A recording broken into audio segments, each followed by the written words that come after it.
Well, good morning, everyone. Welcome to this short, sharp session. Looking forward to working with you this morning, wherever you are. And I've got a number of slides I'm going to share with you. I'll be sending you a copy of the slides and the recording at the end of the session. So you'll get those pretty much this afternoon, I'd say. So what I want to do, just first of all, introduce myself. If you don't know who I am, Tim Baker's my name. And as you can see behind me, I've written a few books, and I want to talk about my latest book, Breaking the Proactive Paradox, and talk a little bit about getting people to show initiative in the workplace, which is always difficult and sometimes frustrating. So I'll just share my screen and then we'll get underway.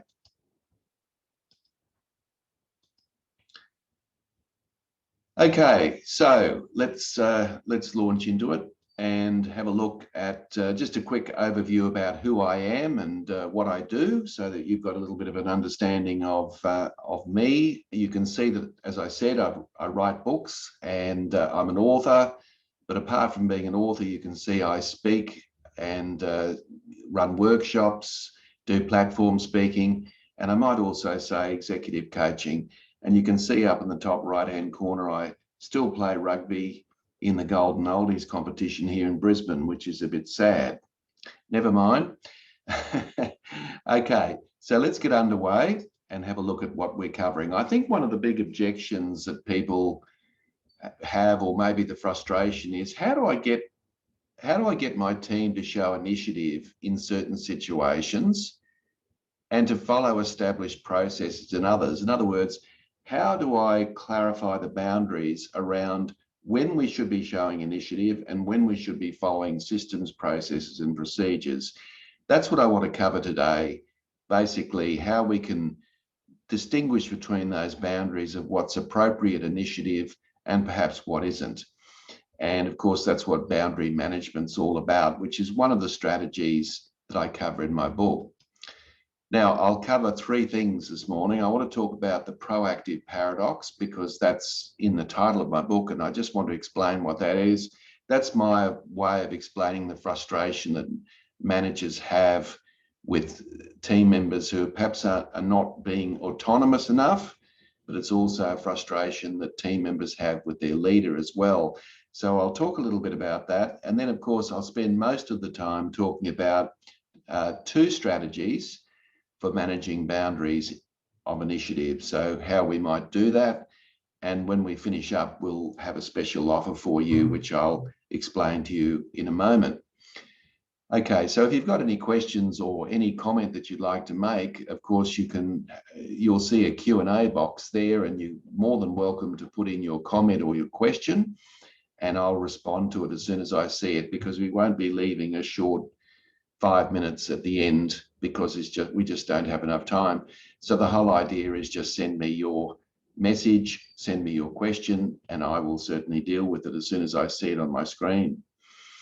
Okay, now a paradox. It's probably an overused term. We talk about paradoxes. What is a paradox? Ultimately, a paradox in this case is what comes first. And the best analogy I can use is the chicken and the egg scenario. So what comes first? Is it the chicken or is it the egg? And of course, that's a paradox, because one relies on the other. And it's very difficult to say which comes first. And paradoxes are often quite confusing situations that we have in our life that look complementary, but they don't necessarily make sense. So if we look at this paradox of the employment of the paradox, the proactive paradox that I mentioned, it's a very simple process, but it goes like this. So if you look over on the left-hand side, you'll see the model. So for example, leaders right at the beginning. So when you start working with a team, you obviously want your team members to show initiative in the right place, at the right time, in the right way. So that's your intention. But also, most team members, I won't say all, but most team members also want to exercise some autonomy in their work as well. So they want to be able to do that. So I guess what it means is at the beginning of your working relationship with your team members, you have the same intent as the team members. In other words, you want people to show initiative and they want to show initiative. So basically everybody's on the same page at the beginning. Now, something strange happens where there's a miscommunication.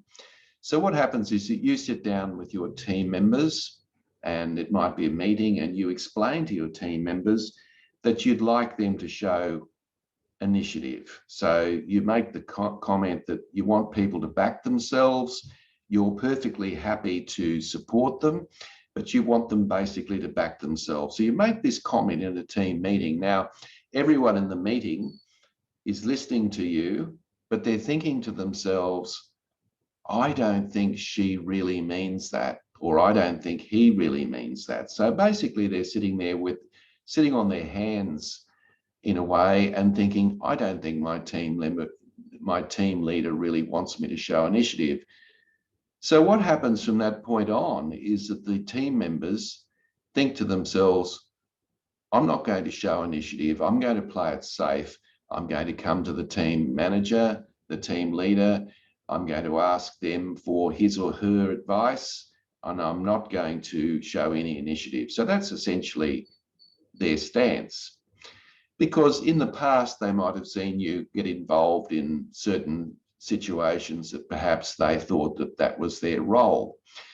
Now, you as the team leader observe this behaviour, so you've made this proclamation, you want people to show initiative, and you notice that nobody is.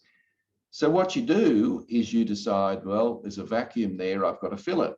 So you jump in and start doing the things that you wanted team members to do in the first place because you made that announcement in a team meeting.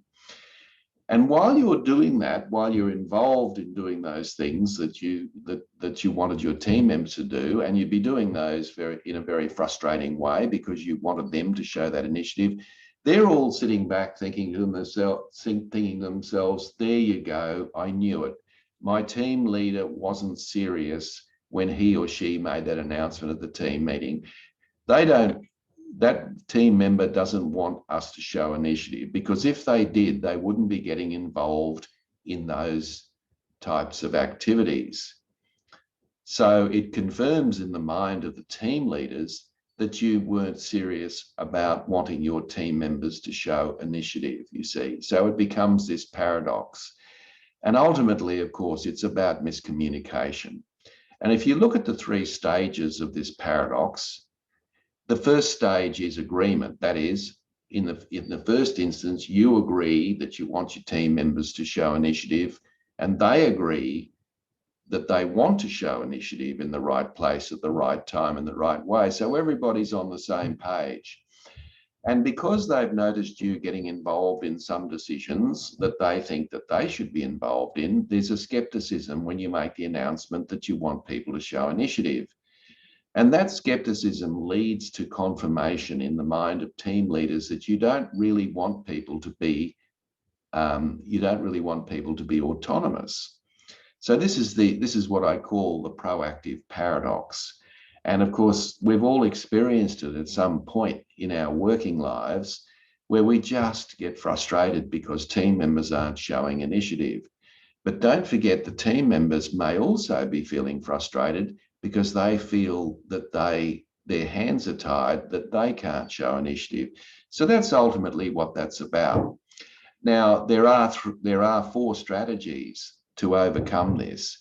Now, I have a webinar on each of these strategies, and last week I talked about shared purpose, and this week I'm going to talk about boundary management, which is the second strategy of dealing with this proactive paradox. So let's have a look at how it operates and what it means. So boundary management simply means that you clarify in the minds of your team members the boundaries around where you can and can't show initiative. So, for example, in a health and safety environment, you don't want people to show their initiative. You want people to follow the system. In a regulatory environment where things have to be done in a certain way, processes have to be completed, you don't want people to show initiative. But on the other hand, when there's a customer who's asking an interesting question or something out of the blue, and you believe that you should show some initiative, that might be a case where it's acceptable to show the appropriate initiative. So really what boundary management's all about is to clarify those boundaries around where initiative should be shown and where initiative shouldn't be shown. Now, of course, it depends on your organisation. I mean, if you're a startup IT firm, for example, I would imagine that most things would be open to initiative. But if you're in a military environment or a paramilitary environment or a government agency, it's likely that you expect that most, in lots of cases, people would follow the systems, the processes, and the procedures to get things done. Now, there are two others, of course, information exchange and proactive accountability, which I'll talk about in subsequent webinars.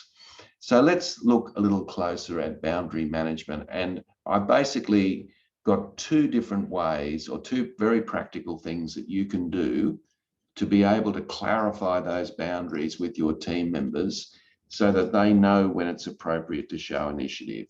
So let's look at the first one. The first one is a very practical exercise. So what you do is you get your team members together in a meeting. A normal meeting would be fine. And you find yourself a nice big whiteboard, and on that whiteboard you draw two lines down the center of the page. And so basically you've got three columns on the whiteboard. Now, on the left-hand column, you write down decisions that follow a process. All right, so this column on the left-hand side is for all of those decisions that need to follow a particular process. In other words, initiative is not required. Then in the middle column, you write down a heading, decisions that can either follow a process or where initiative can be displayed. So in other words, people have got a choice really between following a system and basically showing initiative. And on the right-hand column, you put down decisions where initiative is expected. So basically, I've got three decision points on the whiteboard at this stage. Now, instead of me as the team leader letting the team members know what I think, this is the opportunity now for you to get your team involved. And what you do at this stage is you brainstorm with your team some of the decisions that are made in your team by your team members that fit into each of these three columns. So you start with the left-hand side, decisions that must follow a process, because that's fairly easy to start with.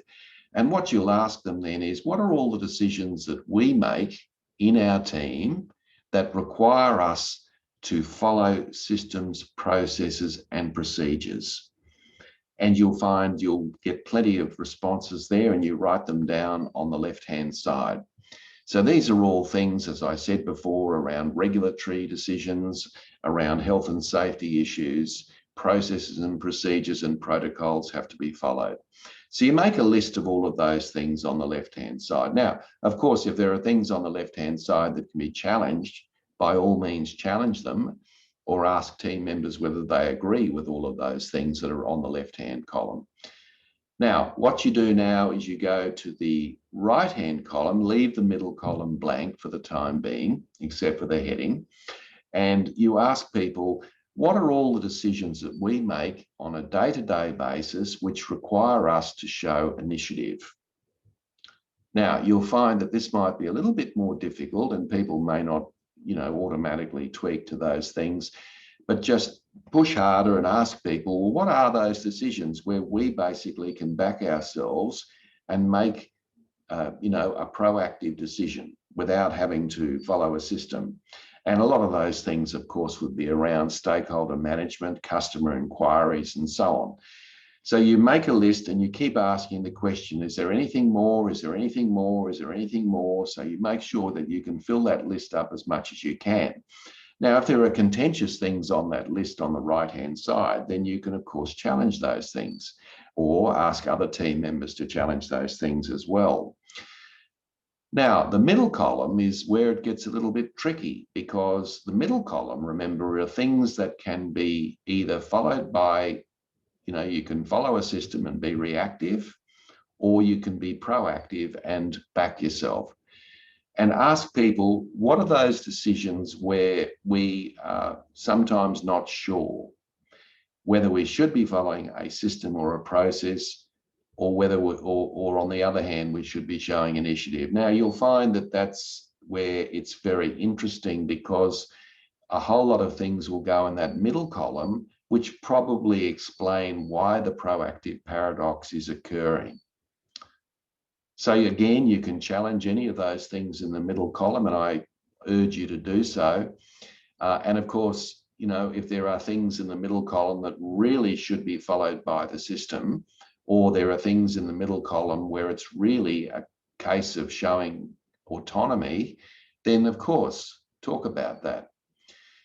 And what this does is it creates a sense of psychological safety in your team, so that people can actually see what the expectations are, not only of you, but also of their colleagues. And this is a great way to be able to crystallize in the minds of people where the boundaries are between showing initiative and actually backing, you know, following a system or backing yourself. And the discussion itself is important because you want your team members engaged in that. I mean, you could just perhaps fill those columns out yourself and let people know. But again, you want this information to come back from your team members so they're completely engaged in the discussion. So that's one very practical thing that you can do, and it works extremely well. And you can, you know, it probably takes you about 15 to 20 minutes, to be quite honest, and it's really a very, very useful exercise to clarify in the minds of people where the boundaries are around initiative. Now, that's one process you can use. Now, another process you can use is what we call an after-action review. Now, an after-action review is something that the military use, and I'm sure you've heard of it. It's often used, or often called an AAR. And it's a really powerful process at the end of a project. So when some piece of work is finished, maybe you've finished a customer assignment, or maybe there's some project that your team have been working on. And by project, I'm talking about a finite start and finish. Before you launch onto the next project and start to, you know, forget about what happened previously and learn nothing from it, get your team together. And again, this is a collaborative exercise. And what you do is you ask them 3 key questions. And you'll find that these 3 questions are very powerful. So, for example, at the end of a project, the first question that you'll ask people is, what did you do well, or what did we do well? So you can do this individually or in a group, but in this case, I'll use the group scenario, assuming your team were involved in a project. What did we do well? Now, even if it was an absolute disaster, there's always something that went well in any project. So keep pushing and ask people what went well. This creates an upward spiral of positivity. And of course, there's always, as I said, things that have gone well. So again, you might want to use a whiteboard, and you might want to write these things down, because it gives you some confirmation that those are the things that the team think that they did well, or perhaps went well. Now, the second question is, what did not go well? So what didn't go well in the project? Now, even if it was an absolute success, there is always something, and probably more than one thing, that perhaps wasn't done as well as it could be done. Maybe it was the planning. Maybe it was the execution. Maybe it was the way stakeholder engagement was conducted. Maybe the communication piece could have been improved. I don't know what it is, but of course your team are engaged in that conversation with you, and will give you some idea as to what those things are. And then you make a list of all of those things. And then the third question is really where the rubber meets the road, because ultimately what you're asking people is, what will we do differently next time? So based on the 2 questions that we've asked at the beginning, we've now got an opportunity to talk about what will we do differently next time. And this is, of course, where the real learning goes on in terms of a debrief around a project. And you'll find that people will follow through on the things that they have explained in that debrief. And the reason is very simple. People don't argue with their own data. So in other words, because it's their decision of what to do, they've made the comment, they're likely to follow through on those things. So this is a way of managing boundaries, particularly in projects, because projects often are unique. And because they're unique, they're not normal. There's no protocol necessarily. So by having these three questions and having a discussion around that, what you're actually doing is, in the minds of people, clarifying, where initiative can be shown and where it needn't be shown. And so that gives your team members, again, a sense of psychological safety around, when initiative should happen and when it shouldn't happen. So that's another tool that's very, very useful for you.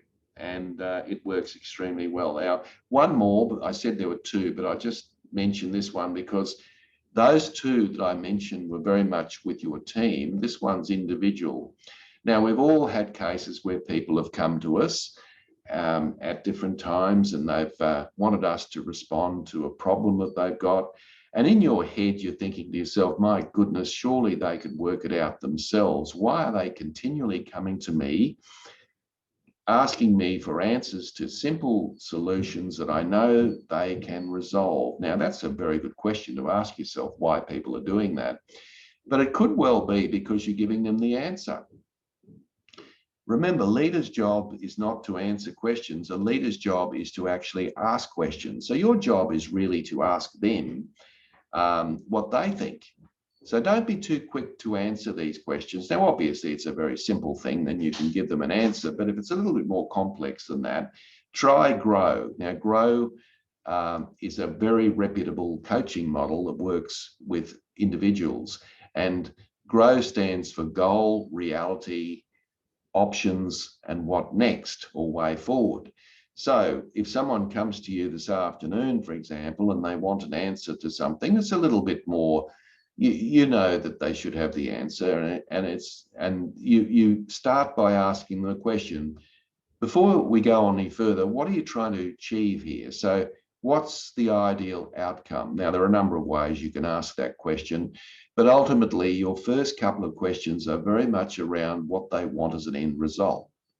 So persevere and find out what the end result is that they're looking for.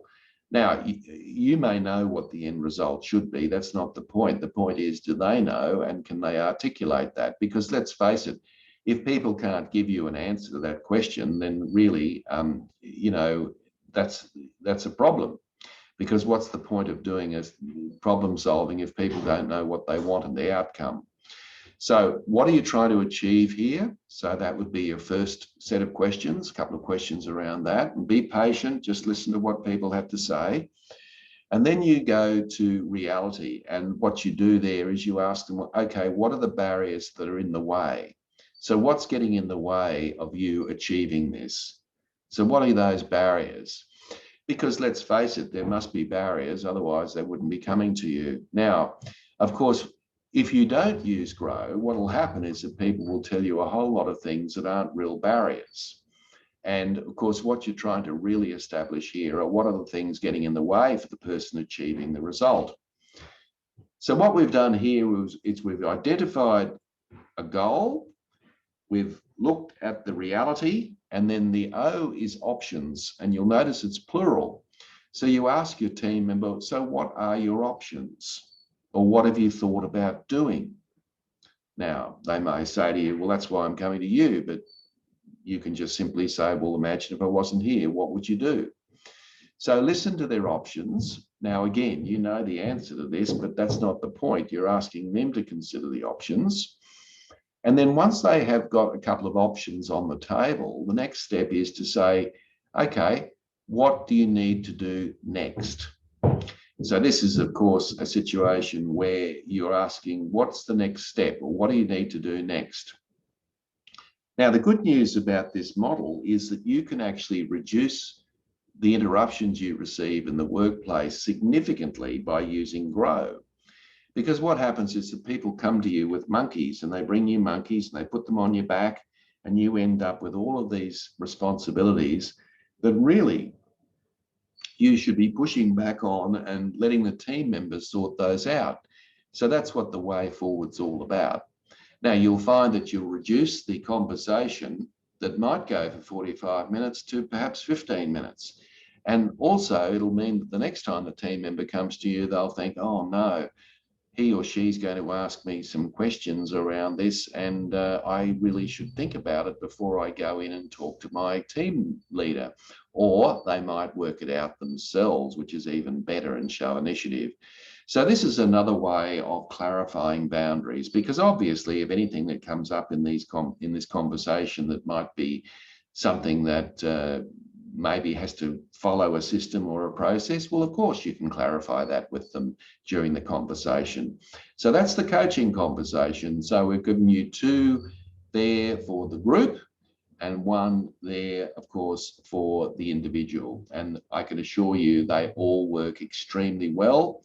All you've got to do is give them a go. Now, I just wanted to mention that some of you, of course, are dedicated viewers and you come back every Friday, but every Friday I have a free webinar, and the webinar goes for half an hour. And the one that I have next week, which is on one of my other books, Winning Teams, the 8 Characteristics of High-Performing Teams, we're going to talk about promoting agility in teams to boost high performance. And I'm going to share with you a model around agility that can help you assess your team and how they're going in terms of agility. And that'll be next Friday at 11:30 to 12. They're always half an hour, short, sharp, to the point. And you can see down the bottom there's a link as well. So when you get your slides this afternoon, the link will be there and you can just click on the link and away you go. So I'd urge you to get involved in that one. And one last thing before I go, my book, Breaking the Proactive Paradox, which I've obviously been talking about today, it's not on sale yet. It's coming out in a couple of months and we're very excited about it. It's going to have a recommended retail price of $40 plus postage. But if you pre-order today, that is, just send me an email and say, Tim, I'd like a copy of the book pre-ordered. I will organise that for you, and I will organise it with a significantly reduced price of $30 plus postage. Now, if you want to take advantage of that, all you've got to do is send me an email by the close of business today. There's my email address, and I will put you on the list.